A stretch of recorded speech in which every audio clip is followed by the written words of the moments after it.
ॐ अज्ञानतिमिरान्धस्य ज्ञानाञ्जनशलाकया चक्षुरुन्मिलितं येन तस्मै श्रीगुरवे नमः।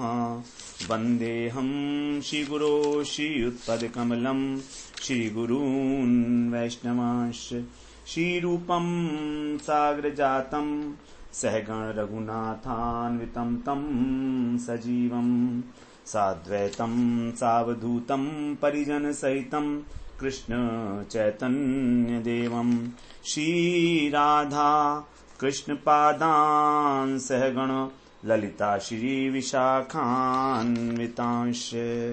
तमादिदेवं करुणानिधानं तमालवर्णं सुहितावतारम् अपार संसार समुद्र सेतुं भजामहे भागवत स्वरूपम्। हे देव हे दैत हे भुवनैक बंधो हे कृष्ण हे चपल हे करुणैक सिंधु हे नाथ हे रमण हे नयनाभिराम हा हा कदानुभवितासि पदं दृशोर्मे। श्री कृष्ण चैतन्य प्रभो नित्यानंद श्री अद्वैत गदाधर शिवसदि गौरभक्त वृंद। हरे कृष्णा कृष्णा कृष्णा हरे हरे हरे राम राम राम हरे हरे। हरे कृष्णा। सर्वप्रथम मैं अपने गुरुपाद पद्म ओम विष्णुपाद अष्टोत्तर शत श्री श्रीमद् भक्ति वेदांत माधव गोस्वामी महाराज के चरण कमलों में अनंत कोटि दंडवत प्रणाम ज्ञापन करता हूँ। हम लोग श्रीमद् भागवत पुराण में दशम स्कंध में ब्रज लीला प्रकरण के अंतर्गत नंद महोत्सव का श्रवण कर रहे हैं। 5वें अध्याय में हम लोग इसमें 5वें अध्याय में 18वें श्लोक तक श्रवण किया। पहले श्लोक से 18वें अध्याय तक नंद महोत्सव का वर्णन है। किस प्रकार जब कृष्ण वहां पर प्रकट हुए हैं ब्रज में तो आनंद का महोत्सव मनाया जा रहा है, क्योंकि स्वयं आनंद कंद कृष्ण ही वहां पर प्रकट हुए हैं। सभी लोग अत्यंत विभोर हैं।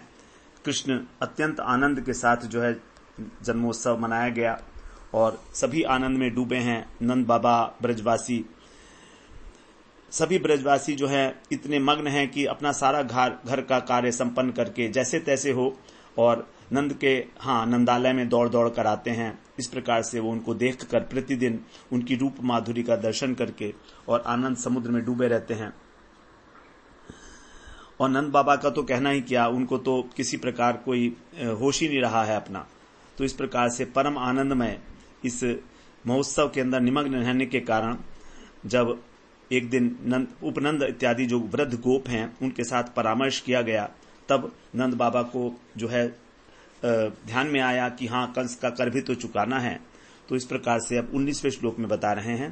गोपान गोकुल रक्षायाम निरूप्य मथुराम गतः नंदः कंसस्य वार्षिक्यम करम दातुम कुरुद्वः।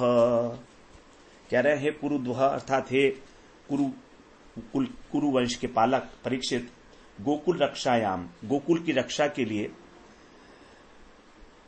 गोपान निरूप्य गोपों को नियुक्त करके कंस का वार्षिक्यम जो वार्षिक करम माने कर दातुम माने देने के लिए नंदः मथुराम गतः नंद बाबा जो है मथुरा की ओर प्रस्थान किए।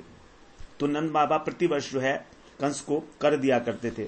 जैसे पहले भी हम लोग श्रवण किए, जब पर्जन्य गोप थे तो जो शूरसेन जी थे उन्होंने जो पर्जन्य गोप थे 84 कोस ब्रज के राजा, उनके द्वारा ये निर्धारित किया गया कि प्रतिवर्ष ये जो है मथुरा नरेश को कर दिया करेंगे। तो उनको अपने अधीन कर लिया था इस प्रकार से। तो इस नंद महोत्सव के बाद फिर जो है अपनी राजधानी गोकुल की रक्षा करने के लिए, ब्रज की रक्षा करने के लिए उन्होंने बलिष्ठ गोप जो हैं नियुक्त किए रक्षा के लिए, और फिर स्वयं जो है वार्षिक राजस्व कर देने के लिए कंस की राजधानी में मथुरा गए। तो यहां पर जो है जैसे अपने पुत्र को सुरक्षित करने के लिए जैसे अपनी महानिधि को सुरक्षित करते हैं, क्योंकि शुभ कार्य में बहुत से विघ्न उपस्थित होते हैं, तो ऐसे ही नंद बाबा ने जो है सोचा कि हमने देवताओं को, पितरों को तो प्रसन्न कर लिया, ग्रह इत्यादि की भी पूजा कर ली, उसी प्रकार से जो देश का राजा है, ये है तो महादुष्ट कंस, इसको भी हमको वार्षिक कर देना चाहिए, स्वर्ण मुद्राएं, रत्न, वस्त्र इत्यादि उपहार देकर। और अब हमें इस विषय में कोई विलंब नहीं करना चाहिए, कि अन्यथा क्या है कि पहले जो कर देना पड़ता था ये स्वयं नहीं जाते थे, जो बाबा थे ये स्वयं नहीं जाया करते थे, ये किसी अपने अनुचर को वहां पर भेज दिया करते थे कर देने के लिए। लेकिन इस वर्ष जो है स्वयं कर देने के लिए जा रहे हैं, क्योंकि उनको जो है ये थोड़ा सा आभास हो गया था कि कंस जो है वो दुष्ट है ही, तो किसी भी समय इसकी जो है नजर ब्रज के ऊपर भी पड़ सकती है। यदि हमने कर नहीं दिया तो उसकी नजरों में आ जाएंगे कि भाई अभी तक ब्रज से कर क्यों नहीं आए, देखो तो वहां पर क्या हो रहा है। तो यदि उसको पता लगा यहाँ पर ऐसा महोत्सव हुआ है, पुत्र का जन्म हुआ है, तो हो सकता है उसकी बुद्धि जो है पलट जाए कुछ, और यहाँ पर भी वो कुछ किसी प्रकार का जो है आतंक फैलाए। तो इसीलिए, और पहले तो इनका कोई आसक्ति नहीं थी, क्योंकि ये तो अपने को नाम मात्र का ही राजा मानते थे, नाम मात्र का सारा जो कार्य चलाते थे वो इनके ज्येष्ठ भ्राता जो उपनंद जी थे वही चलाते थे। इनमें किसी प्रकार की कोई जो है आसक्ति नहीं थी राज्य के अंदर। केवल उनका अनुरोध स्वीकार कर लिए है इन्होंने, अनुरोध स्वीकार करके अपने बड़े भाई का इन्होंने राजगद्दी संभाल ली थी, लेकिन इनको अत्यधिक किसी प्रकार की कोई आसक्ति नहीं थी। लेकिन अब कृष्ण जन्म होने के बाद इनकी जो है आसक्ति बढ़ गई धन के अंदर और राज्य के अंदर, तो इसीलिए वो स्वयं जाने के लिए अब तैयार हुए। तो इसमें प्रश्न करते हैं कि ऐसा इसमें आसक्ति धन के अंदर इनकी क्यों हो गई। तो इसमें बताते हैं कि ये उनका कोई विषय अनुराग नहीं था, विषय आसक्ति नहीं थी, ये भी जो प्रकारांतर से कृष्ण आसक्ति ही थी। उन्होंने अपने भोग के लिए कभी विषयों के लिए प्रयत्न नहीं किया और अभी भी नहीं करते हैं, लेकिन अब क्योंकि पुत्र हो गए हैं, कृष्ण हो गए हैं, तो उनकी रक्षा के लिए जो है प्रयास किया जा रहा है। तो जब तक कृष्ण नहीं हुए थे तब तक किसी प्रकार की कोई आसक्ति नहीं थी, लेकिन अब कृष्ण के आविर्भाव के साथ ही जो है इनको आवश्यकता हुई कि भाई हमारा जो कृष्ण की रक्षा के लिए हमको सभी कुछ चाहिए। तो इस प्रकार से नंद बाबा के अंदर जो ये देखा जा रहा है विषयों में आसक्ति, कि बाबा उत्तरदायी नहीं है, इसके लिए भी उत्तरदायी कृष्ण है। तो क्योंकि नंद महाराज जो हैं स्वयं कृष्ण भगवान को कृष्ण के रूप में तो जानते नहीं है, स्वयं भगवान के रूप में तो जानते नहीं है, वे तो इसको अपना बच्चा ही समझते हैं। तो कृष्ण के प्रति अर्थात अपने बच्चे के प्रति अनुराग होने के कारण ही इस प्रकार की उनके अंदर भावना हुई। नंद बाबा ये भी सोचते हैं कि राजा तो बड़ा दुष्ट है, अब यदि मुझसे असंतुष्ट हो गया तो मेरे पुत्र के लिए भी अनिष्ट जो है सोच सकता है कुछ भी, और मेरा पुत्र बड़ा होकर जब राजा बनेगा तो फिर इसका भी जो है वो इसका भी विरोधी हो सकता है। तो इस प्रकार से वो चाहते थे कि वो भी संतुष्ट रहे, जो कंस है वो भी। तो पुत्र वात्सल्य जो है, पुत्र वात्सल्य के कारण ही वो जो है वहां पर जा रहे हैं, इस प्रकार से यहां पर बताया। अब यहां बताया जीव गोस्वामी पाद बताते हैं कि वसुदेव जी जो इनका वहां पर गमन हुआ है नंद बाबा का, ये कौन से दिन हुआ है ये बता रहे हैं कि वसुदेव जी जो हैं वो जब यहां आए थे तो उनको ये मालूम था कि कंस ने ये ऐलान कर दिया है कि 10 दिन के भीतर जो जन्म बच्चे हुए हैं उनका संहार कर दिया जाएगा, इसलिए वो थोड़ा चिंतित थे। तो इसलिए उन्होंने कृष्ण के जन्म के दूसरे दिन ही अपने दूत के द्वारा नंद बाबा के पास समीज भेजा था और उनसे कहा था कि तुम जो है कंस का राजस्व जो है, ये टैक्स जो है इसको जमा करा दो। तो इस प्रकार से वो अपने पुत्र का कुशल भी जो है जानना चाह रहे थे, और गोपराज ने फिर उस दूत से कहा था कि आज से 5वें दिन मैं मथुरा आऊंगा। तो 5वें दिन ही वे मथुरा गए, अर्थात जब भाद्र कृष्ण जन्माष्टमी को कृष्ण का जन्म हुआ, उसके अगले दिन नवमी तिथि को नंदोत्सव हुआ। उसी दिन शाम के समय जब दूत आया था वसुदेव जी का, तो फिर उसके 5वें दिन अर्थात चतुर्दशी के दिन जो है नंद बाबा जो है मथुरा में गए हैं।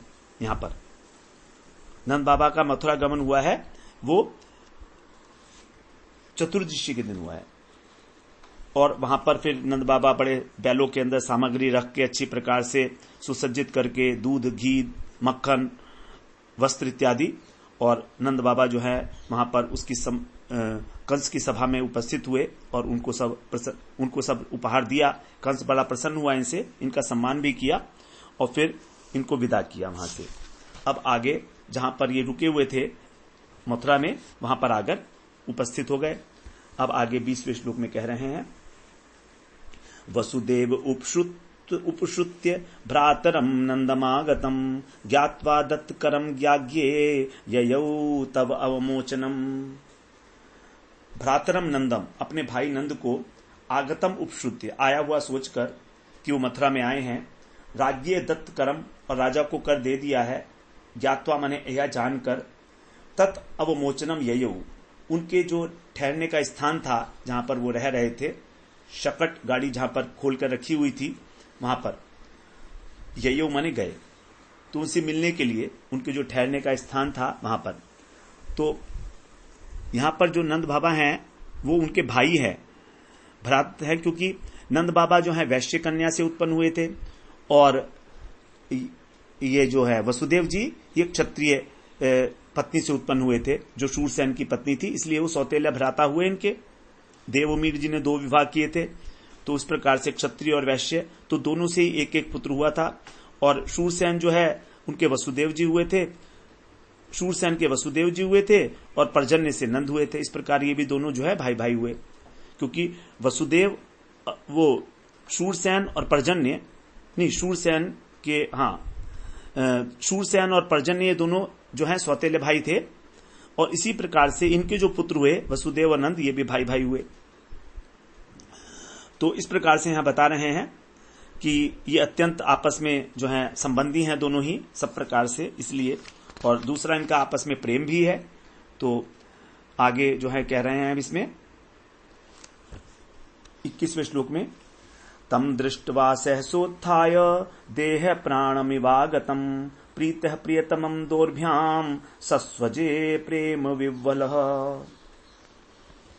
यहां कह रहे हैं प्रियतमम, अत्यंत प्रिय, तम दृष्ट्वा, उनको देखकर, देह प्राणम, शरीर में जैसे प्राण आ गए हों ऐसे, आगतम इव, आ गए के समान, सहसा उत्थाय, सहसा उठकर नंद महाराज जो है प्रीत प्रसन्न होकर, दोर्भ्याम, अपनी भुजाओं से प्रेम से विवल होकर, सस्वजे, उनका आलिंगन किया। तो जो नंद बाबा ने देखा कि मेरे प्रियतम, मेरे प्रिय भाई वसुदेव जी आए हैं, तो जैसे मूर्छित देह के अंदर जो है प्राणों का संचार हो गया हो, इस प्रकार से उनको आलिंगन किया वहां पर। अब यहां पर बताते हैं नंद कि वसुदेव जी को नंद बाबा ने आलिंगन किया, नमस्कार नहीं किया, क्योंकि नंद महाराज वसुदेव जी से आयु में बड़े थे। नंद महाराज जो है थोड़े बड़े थे उनसे, इसलिए दोनों को एक दूसरे के दर्शन से परम आनंद हुआ, आपस में जो है कुशल वार्ता पूछी, और इसके बाद जो है आपस में बैठकर बात करने लगे। तो अब यहां बता रहे हैं 22वें श्लोक से, पूजितः सुखमासीन पृष्ठवान पृष्ठवानामयमादृतः प्रसक्तधि स्वमात्मजयो हृदमाह विशाम्पते। हे दिशाम्पते, अर्थात हे परीक्षित, विशाम्पते अर्थात हे राजन, पूजितः सत्कृत होकर, सुख से आसन पर बैठकर, अनामय माने स्वस्थ होकर, और पृष्ठवा, प्रश्न पूछकर उन्होंने, स्व आत्मजयो, अपने पुत्रों के विषय में जो प्रसक्त धी, आसक्त चित्त थे, ऐसा यह बोले। तो वसुदेव जी जो हैं अत्यंत आसक्त धी हैं, अर्थात अपने जो पुत्र हैं उनके राम और कृष्ण, स्वात्मजयो, उनके अंदर आसक्त चित्त हुए वसुदेव जी, इस प्रकार से उनसे कहने लगे। तो वसुदेव जी अत्यंत आसक्त हैं, और इस प्रकार जो है पुत्रों के अंदर आसक्त होकर एक दूसरे से वार्तालाप में संलग्न हुए हैं। वसुदेव जी कह रहे हैं, दिष्ट्या भ्रातः प्रवयस इदानीम अप्रजस्यते प्रजाशाया निवृतस्य प्रजायत संपद्यत। हे भ्रातः, अर्थात हे भाई, प्रवयस, आप आयु के बड़े हो जाने पर, आपका वृद्ध काल आ गया है अब, अप्रजस्य, और तुम अभी भी जो है निसंतान को, प्रजा आशाया, प्रजा की आशा, प्रजा की कामना से, निवृत्त से, छूट जाने पर, अब तुम उससे निवृत्त हो गए हो, तो दिष्टया, ये बड़े सौभाग्य की बात है, यत प्रजा संपद्यते, कि तुमको जो है प्रजा प्राप्त हो गई, तुम्हारे पुत्र उत्पन्न हो गया है। तो बड़े सौभाग्य की बात है कि अभी तक तुम जो संतानहीन रहे और ढलती उम्र में तुमने आशा भी छोड़ दी थी, लेकिन फिर भी तुम्हें जो है संतान की प्राप्ति हुई है, ये बड़े सौभाग्य की बात है। तो यहां पर जो है प्रजा दिष्टया संपद्यत, प्रवयस का मतलब है वृद्ध, क्योंकि नंद बाबा जो है वृद्ध हो चुके थे इस प्रकार से। और जो है यहां पर देखिए उनको प्रजा कहा, पुत्र और कन्या नहीं कहा उन्होंने, अर्थात संतानवाचक शब्द का प्रयोग किया, क्योंकि नंदालय में जो वसुदेव जी अपने पुत्र को रख कर गए थे और वहां से कन्या को उठा के लाए थे, ये नंद बाबा तो नहीं जानते हैं। तो इस विषय में शंका युक्त हैं वसुदेव जी, उन्हें मालूम नहीं है कि नंद बाबा को इस बात का पता है कि नहीं पता है, इसलिए उन्होंने प्रजा शब्द का प्रयोग किया। और दूसरी बात यहां पर कि वसुदेव जी को अभी तक दुख ही दुख मिला है और आज भी वो अनेक दुखों का जो है दुख सहन कर रहे हैं, लेकिन तो भी बातचीत में उन्होंने नंद बाबा से अपने दुख की कोई बात प्रकट नहीं की, अपनी कोई बात प्रकट नहीं की है। केवल जो है नंद बाबा के विषय में उन्होंने कहा कि आपको जो है अब आशा भी समाप्त नहीं रही, आशा भी नहीं रही थी क्योंकि वृद्धावस्था हो गई थी, इसलिए आप बड़े सौभाग्यशाली हैं कि अब आपको प्रजा की प्राप्ति हुई है, संतान की प्राप्ति हुई है। अब इससे पहले बताया कि वसुदेव जी अपने पुत्रों के कुशल वार्ता जानने के लिए अत्यंत आसक्त थी, लेकिन फिर भी उन्होंने अपने मन के भाव को छिपाया और केवल नंद बाबा के विषय में ही बात की कि आपको जो है एक संतान की प्राप्ति हुई है इतनी अधिक उम्र में, देवताओं के ब्राह्मणों के आशीर्वाद से। तो इस प्रकार से यह अत्यंत आनंद की बात है। अपनी बात जो मन की उन्होंने छुपा ली। अब 24वें श्लोक में कह रहे हैं, दिष्टया संसार चक्रेस्मिन् वर्तमान है पुनर्भवः उपलब्धो भवानद्य दुर्लभम प्रियदर्शनम। दिष्टया, और यह भी बड़ी सौभाग्य की बात है कि अस्मिन माने इस संसार चक्र में, वर्तमाने माने रहते हुए, पुनर्भवः पुनर्जन्म के समान, भवान आप, अद्य माने आज, उपलब्ध है माने मिले हैं, मुझसे आप मिले हैं, मैं आपका दर्शन कर रहा हूं, क्योंकि प्रिय दर्शनम दुर्लभम, क्योंकि अपने प्रियजनों का दर्शन भी बड़ा दुर्लभ है। इस संसार चक्र के अंदर इस प्रकार से हम लोग व्यस्त हो जाते हैं कि अपने प्रिय दर्शनों, अपने प्रिय जो जन हैं उनका भी हम दर्शन नहीं कर पाते। अब मतलब मेरा परम सौभाग्य है क्योंकि मैं अभी तक कंस की कारागार में दुख भोग रहा था, आज आपका मुझे दर्शन मिला है, इस प्रकार से मुझे एक प्रकार से पुनर्जन्म प्राप्त हो गया है।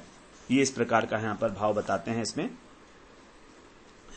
मनुष्य का जो जीवन है वो प्रतिक्षण बदल रहा है, तो इसमें प्रियजन का दर्शन करना अत्यंत दुर्लभ ही है।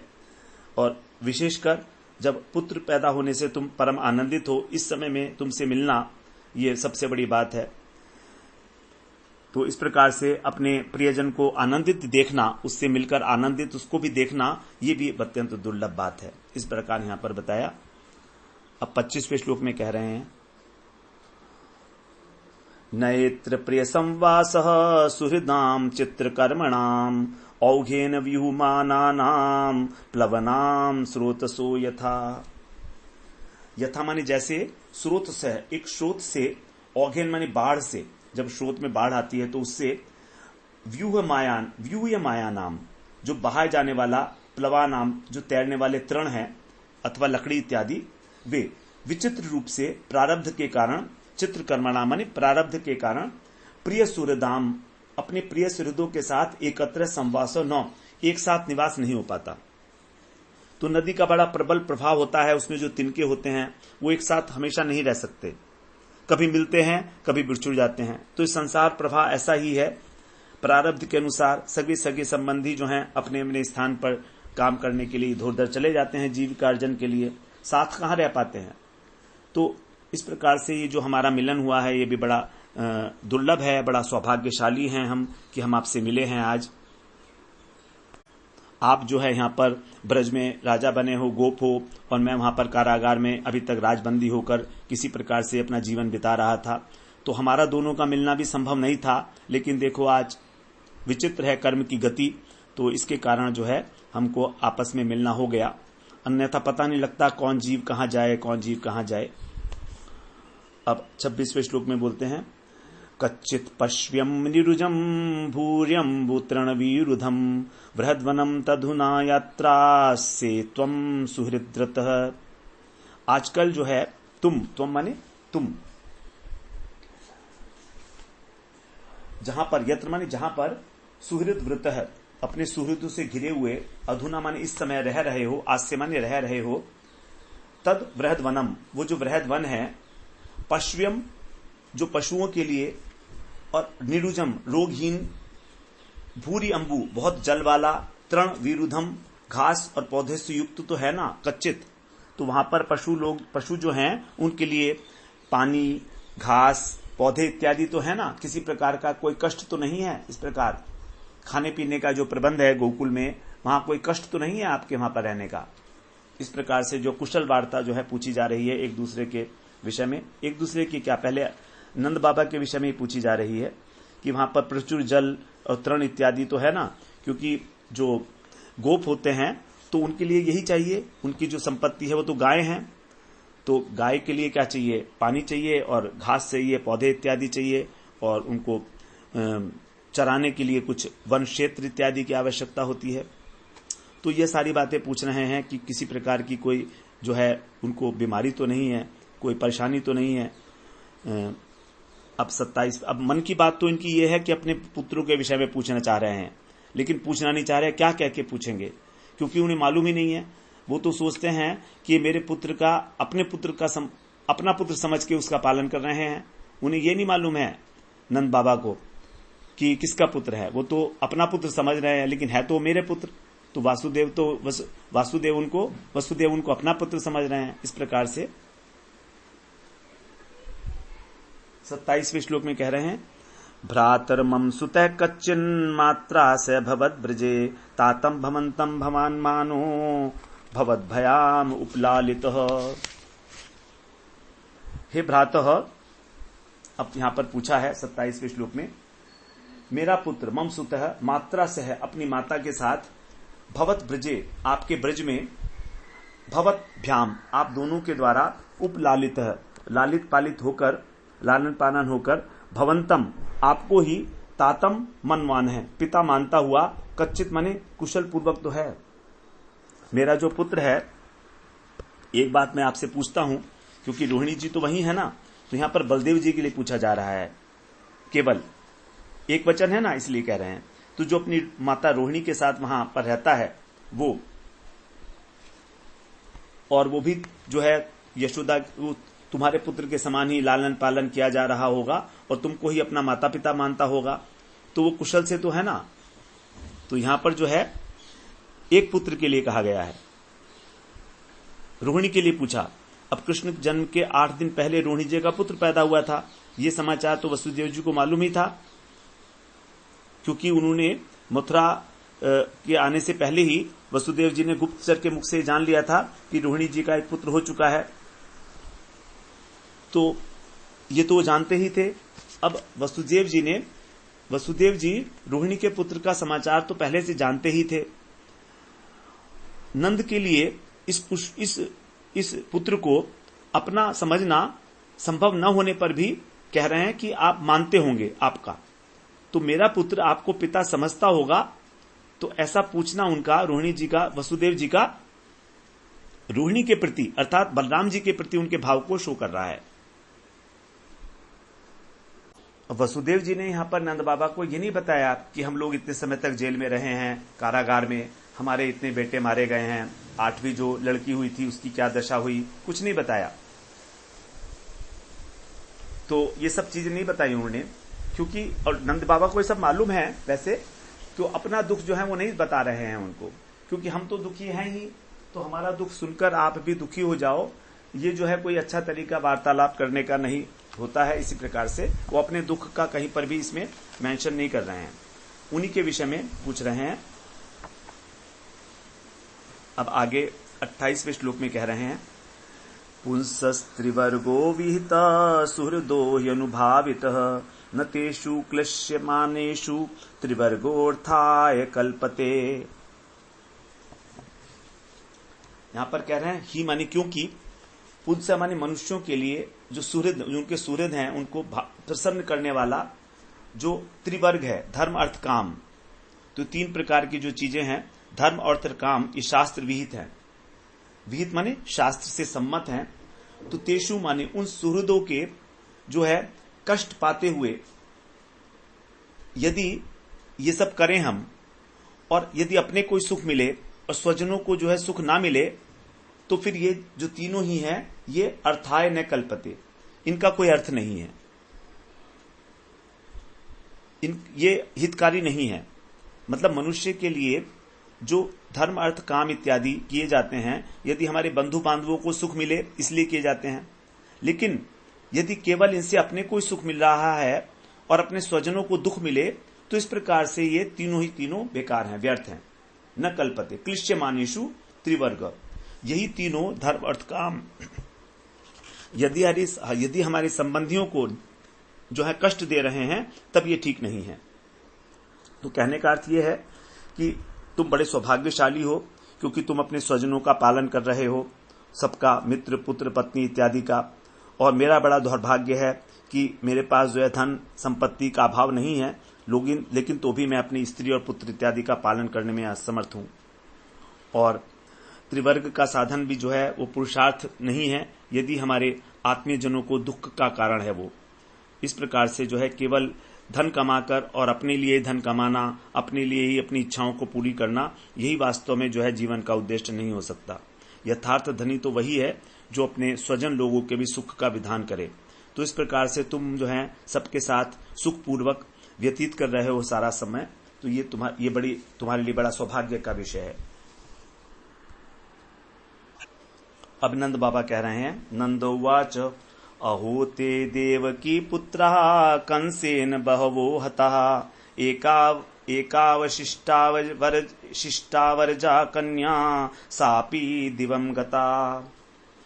अहो, बड़े खेद की बात है कि ते माने तुम्हारे देवकी पुत्रा, देवकी के जो बहुत पुत्र हुए, बहु माने बहुत से, कंसेन हता, कंस के द्वारा मार दी गए, और एका अवरजा, और जो सबसे छोटी थी वो कन्या अवशिष्टा, वो जो बची थी, स अपि दिवम गता, वो भी जो है आकाश में चली गई। ये बड़े कष्ट की बात है कि अदृश्य हो गई वो भी। तो तुम वसुदेव से कह रहे हैं कि तुमने जो ब्रज की कुशल वार्ता के विषय में पूछा है, उस विषय में क्या कहूं, तुम्हारे दुख से मैं भी बहुत दुखी हूं, इसलिए कह रहे हैं अहो, बड़ा खेद है। तो इससे जो है बता रहे हैं कि उनको पता लग गया कि नंदालय में जो शैया पर पुत्र को रखकर आए थे, ये बात नंद जी को नहीं मालूम, क्योंकि उन्होंने कहा था ना कि तुम्हारी जो बाद में पुत्री हुई थी। तो ये जानकर वसुदेव जी की जो शंकाएं हैं वो नष्ट हो गई सब। उनको ये शक था कि इन्हें कहीं पता तो नहीं है इस बात का, तो इसलिए उनको किसी प्रकार की शंका नहीं रही, और वो अपने मन में इस प्रकार प्रसन्न हुए वसुदेव जी ये बात सुनकर। तो इस प्रकार जो है जब बातें कर रहे हैं तो वसुदेव जी के नेत्रों में आंसू भरे थे, और तब नंद बाबा भी दुखी होकर संवेदना प्रकट कर रहे हैं कि मैं सभी तुम्हारी विपत्तियों को जानता हूं। जो दुष्ट कंस था उसने किसी को भी नहीं छोड़ा, सबको मार डाला, और तुम्हारी जो पुत्री थी, ये बड़े आश्चर्य की बात है कि ऊपर चली गई आकाश में और लौटी नहीं। अब 30वें श्लोक में बोलते हैं, नूनम ही अदृष्ट निष्ठोयम अदृष्ट परमो जनः अदृष्टमात्मनस्त्वत्वम यो वेद न समुह्यति। नूनम माने निश्चित रूप से ही जो अदृष्ट है, अर्थात जो प्रारब्ध है, वो मनुष्य का, अयम जनः, इस मनुष्य का जो प्रारब्ध है, ये मनुष्य क्या है, अदृष्ट निष्ठ, अर्थात प्रारब्ध के अधीन है। और अदृष्ट परमः, और अदृष्ट जो है वो अदृष्ट के ऊपर जो है ये इसी के साथ इसकी समाप्ति होती है। मतलब क्योंकि जो आत्मा है, अपना तत्व है, मुख्य कारण है, अपने भाग्य को जो जानता है वो मोहित नहीं होता। अदृष्टम वेद, तो जो इसको जानता है अपने भाग्य को, अर्थात इसको स्वीकार करता है प्रारब्ध के रूप में ही, वही मोह को प्राप्त नहीं होता। तो यहां कह रहे हैं कि अदृष्ट वशतः, ये सारा जितना भी हुआ है संसार के दुख और सुख जितने भी हैं, मोह, ये सब अनेक अनेक प्रकार से अपने अपने कर्मों के फल से मिलते हैं। सैकड़ों प्रयास करने पर भी हम अपने अदृष्ट को, अर्थात प्रारब्ध को नहीं मिटा सकते। तो इसके लिए हम प्रारब्ध प्रयास तो करते हैं, लेकिन आज तक कोई भी सफल नहीं हुआ है। तो धन पुत्र इत्यादि का संयोग वियोग तो होता ही रहता है, और ये सब कुछ जो है प्रारब्ध से ही मिलता है। इसीलिए इसके विषय में बहुत अधिक मोहित नहीं होना चाहिए। वसुदेव जी से कह रहे हैं कि तुम अपने पुत्रों के लिए बहुत दुखी मत हो, क्योंकि जब भाग्य पलटेगा तो फिर सुख के दिन लौट आएंगे, और जिनकी इच्छा से भाग्य पलटता है उनका चरणाश्रय ही करना चाहिए हमें, तभी हमारा जो है भला होगा। भगवान ने कहा है गीता में, यम ही न व्यथ्यन्ते ते पुरुषम पुरुषर्षभ सम दुख सुखम धीरम सोअमृत्वाय कल्पते। अर्थात हमारे जीवन में अनेक प्रकार के सुख दुख आते हैं, लेकिन जो धीर व्यक्ति इससे अपना कर्म फल मानकर जो है सहन करता है, वही आगे जो है अमृत का पान करता है। तो यही कहना है उनका कि मनुष्य की जो निष्ठा है वो प्रारब्ध में है, भाग्य में है, और इसकी समाप्ति भी भाग्य से ही होगी, क्योंकि वो भाग्य के ही आश्रय में रह रहा है। जीवन का जो रहस्य है वो यही है। तो हमारे लिए जो भी निर्दिष्ट किया जा चुका है पहले से ही, तो ये जो निमित्त है, इसको कुछ भी कह लो, भाग्य कहो, निमित्त कहो, तो ये हमारे आगे जो है अनफोल्ड होता रहता है समय के साथ साथ। और जो इस बात को जानता है, वो जो कुछ भी उसके जीवन में होता है वो उसको बिना प्रतिकार किए स्वीकार कर लेता है। तो यदि हम प्रतिकार करते हैं तो हमारा दूसरा कर्म फल बन जाएगा, हमारा दूसरा कर्म संस्कार बन जाएगा। तो यदि प्रतिकार नहीं करेंगे तभी हमारा कर्म नहीं बनेगा, चाहे कोई भी मार्ग हो, भक्ति मार्ग हो या ज्ञान मार्ग हो। तो सबसे पहले हमको ये देखना है कि हम जो है भोग कर रहे हैं किसी चीज को, चाहे पाप है पुण्य है, लेकिन हमें प्रतिकार नहीं करना है। यदि हम पर कृपा है भगवान की, हम भजन कर रहे हैं, तभी ऐसा हमारे मन में इच्छा उठती है। तो भाग्य क्या होता है, हमारी पूर्व जन्म में जो किया है, जब वो कर्म नष्ट हो जाता है तो कर्म का जो संस्कार रह गया, जो बीज छोड़ गया कर्म तो जड़ है, नष्ट हो गया, लेकिन संस्कार पड़ गया, तो वही संस्कार जो है आगे भाग्य के रूप में आता है। जैसे पेड़ है, पेड़ स्थूल है, अब पेड़ नष्ट हो जाता है, लेकिन पेड़ का संस्कार है बीज, तो ये अत्यंत सूक्ष्म है। तो यही जो है अगले जीवन की भूमिका बनाता है हमारी। तो इसी के अनुसार हमको सुख और दुख मिलता है। अब इसमें हम कुछ कर नहीं सकते, तो केवल हमको उसको स्वीकार करना है बिना कुछ प्रतिकार किए, अर्थात बिना कुछ उसके अंदर कंप्लेंट किए उस प्रतिकूल परिस्थिति को स्वीकार करना ही, तभी हम लोग जो हैं उस कर्म बंधन से ऊपर उठ सकते हैं। अर्थात इसमें, इस जगत में जो भी जीव हैं वो सभी अभी प्रारब्ध से ही जन्म लेते हैं, प्रारब्ध से मर जाते हैं। तो जब भाग्य हमारा मंद होता है तो पुत्र सुख से वंचित हो जाते हैं, भाग्य अच्छा होता है तो मरा हुआ पुत्र भी लौट कर आ जाता है। इसीलिए जो भाग्य को अपने सुख दुख का कारण मानता है और उसको स्वीकार कर लेता है बिना प्रतिकार किए, वो कभी मोहित नहीं होता। और वसुदेव, तुम तो बड़े विवेकी हो, इसलिए तुम्हारे को इस विषय में मोह नहीं होना चाहिए। अब आगे कह रहे हैं, करौ वै, वसुदेव जी कह रहे हैं, करौ वै वार्षिको दत्तो राज्ञे दृष्ट्वा वयंच वह नेह स्थेयम बहुतिथम संत्युत्पाताश्च गोकुले। वसुदेव जी कह रहे हैं, वैराग्य, निश्चित रूप से आपने राजा को वार्षिक कर है दत्तम, वार्षिक कर प्रदान कर दिया है, और वह वयम दृष्टवा, आप लोग मुझसे भी मिल चुके हैं, वयम माने हम लोग से, यह बहुतिथम, इसलिए यहां पर बहुतिथम बहुत समय तक न स्थेयम नहीं ठहरना चाहिए, क्योंकि गोकुले उत्पाता संति, क्योंकि गोकुल में तो उत्पात जो है हो सकते हैं। ये कहा उन्होंने कि तुमको यहां पर जो है अधिक समय तक नहीं ठहरना चाहिए, क्योंकि गोकुल में उत्पात हो सकते हैं। तो इसका मतलब यहां पर ये लग रहा है कि जैसे कह रहे हैं वसुदेव जी कि आपको जो है नंद बाबा को कि तुम वहां पर चले जाओ, क्योंकि वहां पर भय है उत्पात होने का। तो नंद बाबा की सारी बात सुनकर वसुदेव जी ने समझ गए कि नंद बाबा के घर में अपने उनके पुत्र को लेकर, ये कन्या को लेकर आए हैं, ये बात नंद जी को नहीं मालूम है। बड़ा अच्छा लगा उनको इस बात को सुनकर, इसीलिए जो है वो कन्या के आकाश में चले जाने पर दुख प्रकाशित कर रहे हैं, और ये भी समझ गए कि उनके पुत्र ठीक ठाक हैं सब। और दूसरी बात ये भी समझ रहे हैं कि क्योंकि नंद बाबा यहां पर हैं, इसलिए कोई विपत्ति भी आ सकती है, इसलिए इनको गोकुल में भेजना आवश्यक है जल्दी से। इसलिए उन्होंने कहा कि अदृष्ट ही सुख दुख का कारण है, ये बात तो ठीक है, संदेह नहीं है, लेकिन अब तुम जो है चले जाओ, क्योंकि जो राजा है कंस बड़ा महालोभी है, कहीं ऐसा ना हो तुमसे कुछ और मांग बैठे। और उसे देने के लिए तुम्हें बाध्य करे अथवा तुमसे शत्रुता कर ले तो न जाना क्या बुला ले तुमको दोबारा से, तो इसलिए गोकुल की रक्षा फिर कौन करेगा, इसलिए मुझे यहां पर आपका ठहरना ठीक नहीं लग रहा है। अब अंतिम श्लोक है, सुखदेव जी कह रहे हैं, श्री शुक उवाच इति नंदादयो गोपा प्रोक्तास्ते शौरिणा ययुः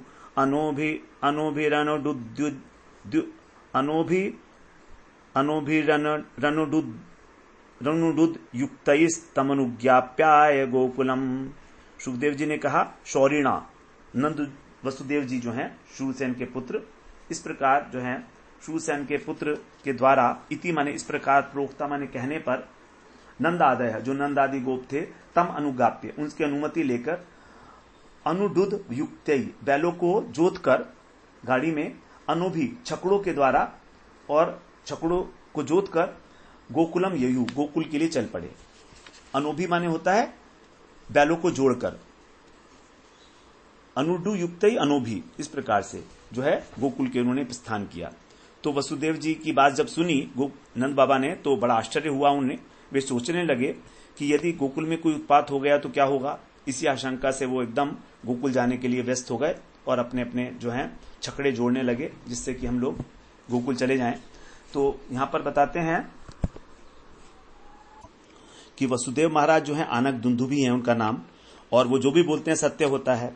नंद बाबा भी इस बात को जानते हैं और महापुरुष हैं, तो उनकी बातों के अंदर कुछ ना कुछ सत्यता अवश्य होगी। इसलिए वो उनको आशंका हो गई कि कहीं गोकुल में कोई उपद्रव तो नहीं हो रहा, क्योंकि अन्यथा वसुदेव जी के मुख से ऐसी बात नहीं निकल सकती थी कि वहां पर उत्पात हो रहे होंगे। तो क्योंकि महापुरुषों के मुख से जो बात निकलती है वो सत्य सिद्धि ही होती है, इसलिए अत्यंत व्याकुल हो गए नंद बाबा और गोप इत्यादि, और उन्होंने किसी प्रकार भी फिर इंतजार नहीं की, क्योंकि अभी जब इनका मिलन हुआ है तो संध्या के समय हुआ, प्रदोष काल में लगभग 6 साढ़े 6 बजे का टाइम होगा। तो इस समय में लेकिन अब वो उन्होंने किसी प्रकार का जो है कोई प्रतीक्षा नहीं की, रात्रि की कि हम लोग रात्रि यहीं पर गुजार कर अगले दिन सुबह चले जाएंगे।